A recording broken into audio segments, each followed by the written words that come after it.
سرکار دو عالم صلی اللہ علیہ وآلہ وسلم کی سیرت طیبہ میں آپ پر مختلف شعراء کے نعتیہ اشعار، ان کی روشنی میں نے آپ کی سیرت طیبہ پر روشنی ڈالنی شروع کی ہے، یعنی ان اشعار کے مفہوم کو سمجھانے اور ان اشعار میں رسول اللہ صلی اللہ علیہ وآلہ وسلم کی جو عظمت و بزرگی، جو شان بیان کی گئی ہے، اس کی وضاحت آپ کے سامنے کرنا مقصود ہے۔ انہی اشعار میں سے آج میں نے ہندوستان کے ایک مشہور اردو کے مسلمان شاعر اکبر الہ آبادی مرحوم کی ایک نعتیہ رباعی ہے، اس کو منتخب کیا ہے، اور خاص طور پر اس رباعی کے جو اگلے دو مصرے ہیں، خاص طور پر ان پر میں آج کچھ عرض کرنا چاہوں گا۔ میرا مفہوم، میرا مقصد یہ بیان کرنا ہے کہ جناب سیدنا عیسیٰ علیہ السلام کو اللہ رب العزت نے یہ معجزہ عطا فرمایا تھا کہ آپ مردوں کو اللہ کے حکم سے زندہ فرما دیا کرتے تھے۔ قرآن پاک میں خاص طور پر اس واقعے کی طرف دو مقامات پر اشارہ ہے، قرآن کریم کے 3 پارہ میں اور قرآن پاک کے 7 پارہ میں، کہ عیسیٰ علیہ السلام پرانی کئی سو سالہ قبور پر تشریف لے جاتے اور قبر پر ہاتھ رکھتے اور قم بإذن اللہ، یعنی اللہ کے حکم سے کھڑا ہو جا، یہ جملے ارشاد فرماتے تو مردہ جو ہے وہ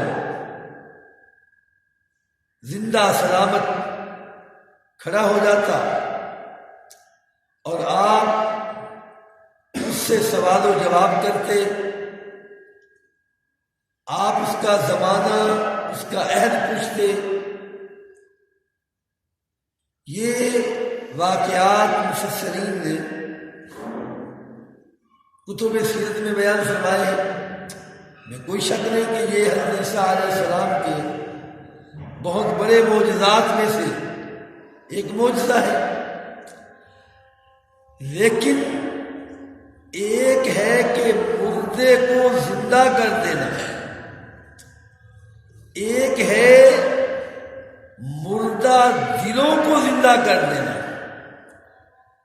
یہ مردوں کو زندہ کر دینے کی نسبت مردہ دلوں کو زندہ کر دینا، یہ بہت بڑی عظمت ہے۔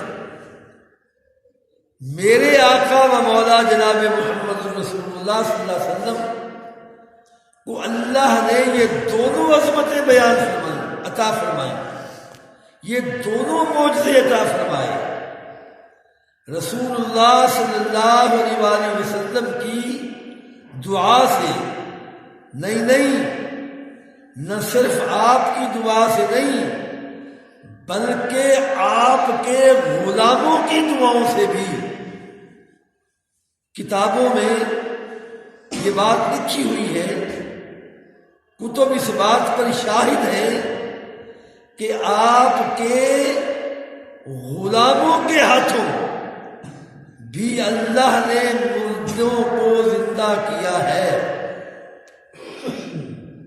لیکن پھر بھی میں یہ کہوں گا کہ اس سے بڑا معجزہ یا بڑی عظمت یہ ہے کہ مردہ دلوں کو زندہ کر دینا، اور پھر اس سے بڑھ کر یہ ہے کہ وہ جو آپ صلی اللہ علیہ وآلہ وسلم کی نظر کرم سے، آپ کی نظر رحمت سے، آپ کی نظر شفقت سے، آپ کی دعاؤں کے فیضان سے جو مردہ دل زندہ ہوئے، بات صرف وہیں تک محدود نہیں بلکہ وہ مردہ دل ایسے زندہ ہوئے، ایسے زندہ ہوئے کہ ہزارہا مردہ دلوں کو جلا بخشنے والے بن گئے۔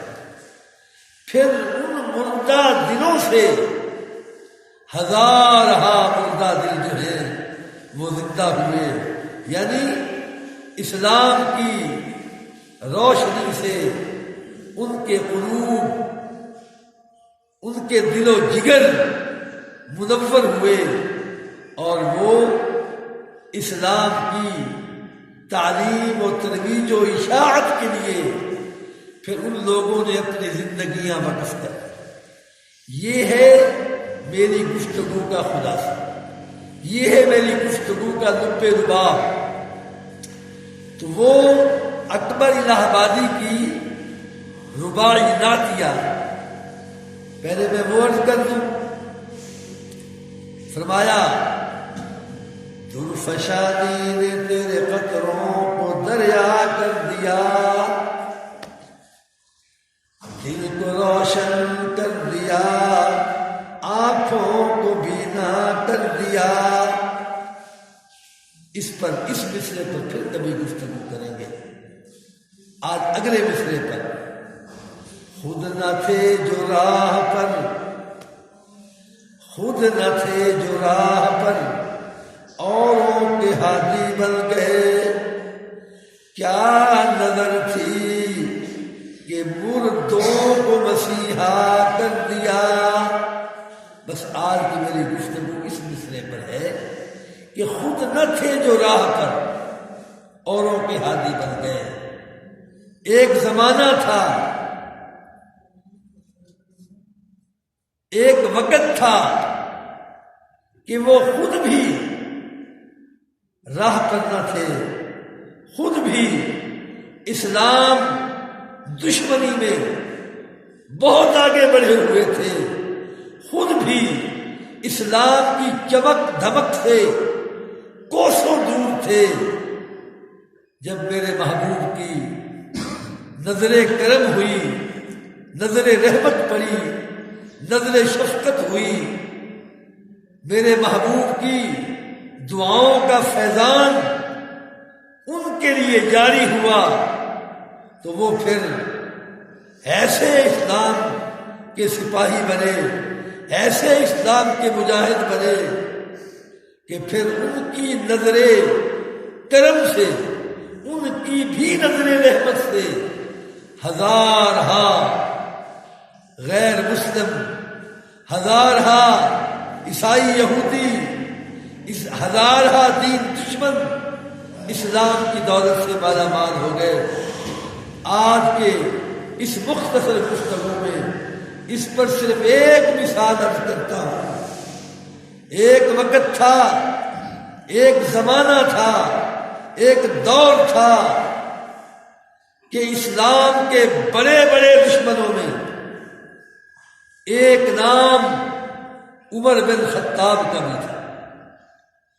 عمر بن خطاب اسلام کا جانی دشمن، مسلمانوں کا جانی دشمن، نہیں صرف اسلام اور مسلمانوں کا ہی نہیں، نعوذ باللہ، العیاذ باللہ، ثم نعوذ باللہ، خود رسول اکرم صلی اللہ علیہ وآلہ وسلم کا بھی جانی دشمن خون کا پیاسا بن کر ہاتھ میں ننگی تلوار لے کر اس ارادے سے گھر سے باہر نکلتا ہے کہ آج اس اسلام کے نام پر اٹھنے والی روشنی، اسلام کے نام پر اٹھنے والی اس چمک دھمک کا ہمیشہ ہمیشہ کے لیے خاتمہ کر دیا جائے گا۔ اس نیت سے، اس ارادے سے عمر ننگی تلوار ہاتھ میں لے کر نکلتا ہے اور سوئے حرم یعنی آقا علیہ الصلوۃ والسلام کے دولت قدا کی طرف جا رہا ہے، آقا علیہ السلام کے کاشانہ رحمت کی طرف جا رہا ہے۔ راستے میں کسی شخص نے پوچھا کہ عمر خیر تو ہے؟ السلام علیکم۔ وعلیکم۔ نصیب دشمنا، آج کس کی زندگی کے چراغ کو گل کرنے کا ارادہ ہے؟ اس کی بات کو کاٹتے ہوئے عمر بن خطاب کہتا ہے کہ ہٹ جاؤ میرے راستے سے، میں آج ہمیشہ ہمیشہ کے لیے اس نام کو ختم کر دوں گا۔ گویا کہ جناب محمد رسول اللہ صلی اللہ علیہ وسلم نصیب دشمنا، اس نے کہا، اس راہ روکنے والے نے کہا کہ بھائی عمر پہلے اپنے گھر کی خبر تو لو، جس چراغ کو تم گل کرنے کا ارادہ لے کر بڑے جاہو جلال سے ننگی تلوار لے کر گھر سے نکلے ہو، اسی چراغ کی روشنی، اسی شمع کی کرن، اسی آفتاب و قمر کی روشنیوں کرنوں سے تمہارا اپنا گھر نہیں بچا۔ گویا کہ تمہاری بہن فاطمہ اسلام قبول کر چکی ہے۔ عمر ارادہ بدل کر بجائے سوئے حرم کے اپنی بہن فاطمہ کی طرف بڑھتے ہیں۔ لمبا واقعہ ہے، فاطمہ کے گھر پہنچتے ہیں۔ فاطمہ قرآن کی تلاوت میں مصروف ہے، گھر میں داخل ہوتے ہیں، فاطمہ کو زد و کوب کرتے ہیں، اس کو مار پیٹ سے ہم کنار کرتے ہیں۔ اخیر فاطمہ بھی بول اٹھتی ہے، کہتی ہے عمر یاد رکھو، آج تم مجھے مار مار کر ادھموا کیوں نہ کر دو، آج میری بوٹیاں تم کتوں سے کیوں نہ نچوا دو، آج میرا خون تم درندوں کو کیوں نہ ڈال دو، لیکن ایک بات یاد رکھو، جس ماں کا دودھ پی کر تم عمر کفر پر اتنے پکے ہوئے ہو، میں بھی اسی خطاب کی بیوی تمہاری ماں کی دودھ پیائی ہوئی ہوں، میں بھی اسی کی بیٹی ہوں، میں پھر اسلام پر اتنا پختہ ہو چکی ہوں کہ تمہارا ظلم و ستم، تمہارا جبر، تمہارا تشدد آج میرا کچھ نہیں بگاڑ سکتا۔ میں اب اسلام کے دامن سے وابستہ ہو چکی ہوں، اسلام کا دامن اب میرے ہاتھ سے چھوٹ نہیں سکتا۔ اندازہ کرو کہ یہ عمر اسلام کا کتنا بڑا دشمن تھا۔ اخیر مایوس ہو کر بہن کے گھر سے نکلتا ہے، پھر دار ارقم میں پہنچتا ہے، اور جہاں رسول کریم صلی اللہ علیہ وسلم تشریف فرما تھے، دروازے پر دستک دیتا ہے۔ صحابہ کرام نے دروازے کے دریچوں سے دیکھا کہ عمر آ گیا، کچھ صحابہ کانپ گئے کہ عمر آ گیا، ہاتھ میں ننگی تلوار ہے۔ میرے آقا نے فرمایا کہ دروازہ کھول دو، آج عمر وہ عمر نہیں ہے، آج کچھ اور ہی عمر ہے۔ حضرت امیر حمزہ سید الشہداء امیر حمزہ رضی اللہ تعالیٰ عنہ نے فرمایا کھول دو دروازہ، اگر آج عمر اچھی نیت سے آیا ہے تو عمر کو سر آنکھوں میں بٹھائیں گے، اور اگر عمر کسی برے ارادے سے آیا ہے تو عمر کی تلوار لے کر عمر کی گردن کاٹ کر عمر کی چھاتی پہ رکھ دیں گے۔ دروازہ کھولا گیا، عمر لڑکھڑاتے قدموں سے دار ارقم کے اندر داخل ہوتے ہیں۔ رسول اللہ صلی اللہ علیہ وسلم پوچھتے ہیں، عمر بتاؤ آج کس ارادے سے آئے ہو؟ عمر زبان سے کچھ اور لفظ نہیں نکالتے، بس رسول اللہ صلی اللہ علیہ وسلم کے قدموں میں گر کر عرض کرتے ہیں، اشہد ان لا الہ الا اللہ واشہد ان محمد عبدہ ورسولہ۔ گویا کہ وہ جو ہمارے کسی اردو کے شاعر نے کہا ہے، سودے کے لیے بازار گئے ہم، ہاتھ مسکے بکے جس کے خریدار گئے ہم۔ جناب سیدنا عمر فاروق اسلام کی دولت سے مالا مال ہوئے، اسلام کی روشنی اندر داخل ہوئی، اور پھر ایسے مسلمان بنے، ایسے مسلمان بنے، ایسے مجاہد اسلام بنے، ایسے کارہائے نمایاں سر انجام دیے کہ پھر جب آپ کا دور خلافت آتا ہے، پھر دور دراز کی عرب سے دور دراز کی غیر مسلم ریاستیں وہ بھی حلقہ بگوش اسلام ہو جاتی ہیں، وہ بھی اسلام کی حدود میں داخل ہو جاتی ہیں۔ دور نہ جاؤ، یہ روس کے قریب ملک ہے آذربائیجان، جو اسلام اس وقت بھی الحمدللہ اسلامی ممالک میں ہے، اور اس کے پاس ایک اور ملک ہے آرمینیا۔ آذربائیجان اور آرمینیا تک جناب سیدنا فاروق اعظم رضی اللہ تعالی عنہ کی یلغار ہوئی، اسلام کی فوجیں پہنچی، آذربائیجان بھی اسلامی حدود میں داخل ہوتا ہے، آرمینیا بھی اسلامی حدود میں داخل ہوتا ہے، بلکہ ایک مورخ نے تو یہاں تک لکھا ہے، یہ ہمارے پاکستان ایک خیبر پختونخوا کا ایک ضلع ہے بنو، یہاں تک جناب سیدنا عمر فاروق کے دور میں اسلامی فوجیں بنو تک آئی ہیں۔ بہرحال میرا جو آج بات سمجھانے کا مقصد یہ ہے کہ جناب سیدنا عمر فاروق رضی اللہ تعالیٰ عنہ کے دور میں گورنر ابو عبیدہ بن جراح کے ہاتھوں بیت المقدس فتح ہوتا ہے۔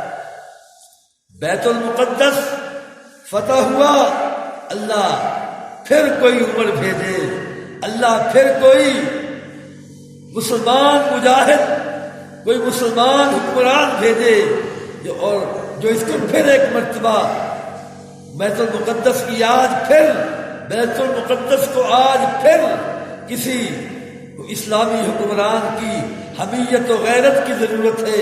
بہرحال بیت المقدس فتح ہوا، بیت المقدس کے لوگوں نے، عیسائیوں نے کہا کہ ہم صلح نامہ معاہدہ اس وقت لکھیں گے کہ جب امیر المؤمنین عمر بن خطاب خود تشریف لائے۔ جناب سیدنا عمر فاروق رضی اللہ تعالیٰ عنہ تک ابو عبیدہ بن جراح نے قاصد بھیجے، آپ نے مشورہ کرنے کے بعد آپ نے تیاری کی، اور تیاری بھی اس انداز میں کی۔ آج بھی تاریخ چیخ چیخ کر یہ بات ہمیں بتا رہی ہے، کوئی پروٹوکول نہیں، کوئی الاؤ لشکر نہیں، کوئی فوجوں کی یلغار نہیں، کوئی آگے پیچھے چاؤ چلاؤ کرنے والے نہیں، کوئی ہٹو بچو کی صدائیں لگانے والے نہیں، ایک جناب سیدنا عمر فاروق اور ایک آپ کا غلام۔ آپ مدینہ منورہ سے چلتے ہیں اور اس شرط پر چلتے ہیں کہ سواری ایک ہے، آدمی ہم دو ہیں، ایک منزل غلام سواری پر بیٹھے گا اور عمر آگے رکاب تھامے گا، اور ایک منزل عمر سواری پر بیٹھے گا، غلام آگے رکاب تھامے گا۔ اس شرط کے طے ہونے کے بعد، اس عہد و پیمان کے بعد جناب سیدنا عمر فاروق مدینہ منورہ سے نکلتے ہیں، اور چلتے چلتے جب آخری منزل آئی، جب آخری منزل شروع ہونے کو آئی، اتفاق ایسا کہ سواری کے اوپر بیٹھنے کی باری غلام کی آ گئی۔ منزل آخری تھی، اب آگے اس سوار نے جس نے سواری پر بیٹھنا تھا بیت المقدس تک اسی نے جانا تھا. اتفاق یہ کہ غلام کی باری آ گئی سواری پر بیٹھنے کی اور امیر المؤمنین کی باری آ گئی جس کا نام سن کر کفر کی بڑی بڑی طاقتیں دہل جایا کرتی تھیں، ہل جایا کرتی تھیں، بڑے بڑے کفار کانپ جایا کرتے تھے. اس عمر کی باری آئی آگے رکاب تھامنے اور جب چلنے لگے تو غلام نے ہاتھ باندھے. امیر المومنین کوئی بات نہیں، آخری منزل ہے، آگے بیت المقدس ہے، وہاں کئی ہزار عیسائی آپ کا استقبال کرنے کے لیے کھڑے ہیں، کئی مسلمان آپ کو دیکھنے کے لیے تڑپ رہے ہیں. وہ کیا کہیں گے کہ غلام سواری پر بیٹھا ہے، آقا رکاب تھامے ہوئے ہیں، ہاتھ باندھ کر کھڑا ہو گیا کہ امیر المؤمنین آپ سوار ہو جائیے، کوئی بات نہیں، ایک منزل میں چل لوں گا تو کوئی آسمان نہیں گر پڑے گا. جناب سیدنا فاروق اعظم کے عدل نے، آپ کے انصاف اور مساوات نے غلام کی اس درد بھری خواہش کو ٹھکرا دیا. فرمایا کہ نہیں، جو معاہدہ ہوا ہے اسی کے مطابق چلیں گے. جی نہ چاہتے ہوئے غلام سواری پر بیٹھتا ہے، امیر المومنین رکاب تھامتے ہیں، آگے آگے چلتے ہیں. جب بیت المقدس قریب پہنچتا ہے تو عیسائی کبھی سوار کو دیکھتے ہیں، کبھی رکاب تھامنے والے کو دیکھتے ہیں. جب کچھ بات سمجھ میں نہ آئی انہوں نے ابو عبیدہ بن جراح سے پوچھا کہ بتاؤ امیر المؤمنین ان میں سے کون ہے؟ کیا یہ جو سواری پر بیٹھا ہوا ہے یہ امیر المؤمنین ہے؟ کیونکہ وہ سمجھتے تھے کہ امیر المؤمنین تھی بھی حقیقت امیر المؤمنین تو بڑے روب دھاب والے ہیں، یہ اوپر جو بیٹھا ہوا ہے یہ تو کوئی اتنا روب والا نہیں ہے. تو ابو عبیدہ بن جراح نے کہا کہ نہیں، جو سواری پر بیٹھا ہے وہ امیر المؤمنین نہیں، وہ غلام ہے، اور جو آگے رکاب تھامے ہوئے آ رہا ہے یہ امیر المؤمنین ہے. کسی نے کیا خوب کہا، اسلام فقط یہی ایک مثال پیش کرتا ہے کہ آقا چل دیے پیدل، سواری پر غلام آیا. تو جب انہوں نے یہ منظر دیکھا، جناب سیدنا فاروق اعظم کی سواری بیت المقدس پہ پہنچی، آپ رکاب تھامے ہوئے ہیں. پہلے تو وہ عیسائی اس بات پر حیران تھے کہ غلام سواری پر ہے، آقا رکاب تھامے ہوئے ہیں. جب قریب پہنچے تو عیسائیوں کی حیرت کی ایک اور انتہا نہ رہی. وہ کیا؟ آپ کی فقط قمیض کے اوپر 70 پیوند لگے ہوئے تھے، قمیض پہ 70 چمڑے کے ٹکڑے لگے ہوئے تھے. یہ شان ہے امیر المؤمنین کی، یہ شان ہے جناب سیدنا عمر فاروق رضی اللہ تعالیٰ عنہ کی، عمر بن خطاب کی. آپ نے فرمایا کہ چابیاں میرے ہاتھ پہ رکھو، 1 نہیں، 2 نہیں، 50 نہیں، 100 نہیں، 1000 نہیں. میں ابھی مطالعہ کر کے آ رہا ہوں، 1100 سے زیادہ عیسائیوں کے بڑے بڑے جرنیلوں اور کمانڈروں نے کہا کہ چابی ہم آپ کے ہاتھ پر بعد میں رکھیں گے، پہلے آپ ہم سے اسلام کی بیعت دے دو. یہ کہتے ہوئے اشہد ان لا الہ الا اللہ واشہد ان محمد عبدہ ورسولہ پڑھ کر ہلکا بگوشے اسلام ہوئے. وہ عمر جو کبھی خود راہ پر نہ تھے جو راہ پر اوروں کے ہادی بن گئے. کیا نظر تھی کہ مردوں کو مسیحا کر. اللہ رب العزت